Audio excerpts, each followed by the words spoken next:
ভাই বর্তমানে ট্রেন্ডিং হলো একজন একজনকে ভালোবাসে। জান দিয়ে প্রাণ দিয়ে ভালোবাসে। একটা ছেলে একটা মেয়েকে জান প্রাণ দিয়ে ভালোবেসে থাকে।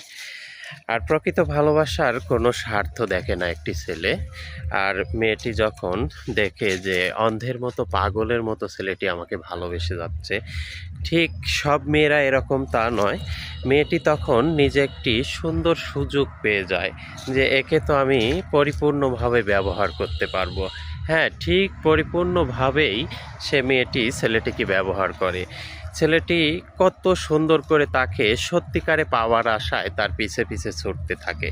কিন্তু মেয়েটি সুযোগ নিয়ে এমন একটি পরিবেশে পথ চলে যে ছেলেটির লাইফটাও শেষ করে দেয়, বাতিল করে দেয়। ছেলের সঙ্গে পথ চলা, ওঠা বসা, এখানে ওখানে সব জায়গায় একই কথা, আমার লাইফ পার্টনার, আমার বন্ধু, আমার জান, আমার প্রাণ। এই লাইফ পার্টনার, বন্ধু, জান, প্রাণ এমনকি সব জায়গায় প্রচার করে বেড়ায় আমরা খুবই অচিরেই বিয়ে করে ফেলবো।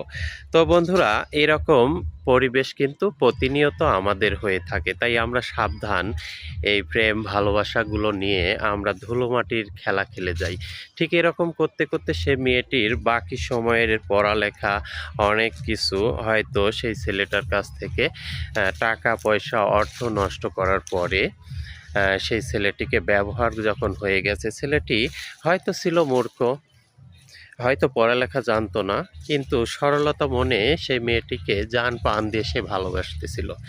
কিন্তু জান প্রাণ দিয়ে ভালোবাসার সেই ছেলেটির পরিশেষের গল্পটা এমন হয়ে যায় যে লাস্টে যখন গিয়ে বলে যে তোমার তো পড়ালেখা শেষ হয়ে গেছে, তাহলে এখন আমরা দুজনকে দুজন বিয়ে করার একটি প্রস্তুতি নেই। মেয়েটি ঠিক সে সময় একটা কথা বলে যে আমার তো সব কিছু হয়ে গেছে, নিজের স্বার্থ তো পরিপূর্ণ সিদ্ধি হয়ে গেছে। ঠিক ছেলেটিকে তখন বলে না, এটা তো কখনোই সম্ভব নয়, এটা কখনোই সম্ভব নয়। তোমার মতো মূর্খ আনকালচার একটি ছেলেকে আমি বিয়ে করব? আমার বন্ধু বান্ধব আত্মীয় স্বজন আমার স্ট্যাটাসের সঙ্গে তোমাকে তো কোনোভাবেই যায় না। আর তোমার মতো একটা আনকালচার মূর্খ ছেলেকে আমি বিয়ে করব, তুমি এটা ভাবলে কেমন করে? তো প্রিয় বন্ধুরা, আসলে প্রতিনিয়ত এরকম ঘটনা ঘটে থাকে। কেউ মাইন্ড করবেন না, সবাই একটু সুন্দর পরিবেশে একটু বোঝার চেষ্টা করুন। সব ছেলেরা এরকম হয় না, আবার সব মেয়েরা এরকম হয় না। তবে প্রতিনিয়ত এরকম ধোঁকায় পড়ে যাই আমরা সবাই। ভালো থাকবেন, সুস্থ থাকবেন। আল্লাহ হাফেজ।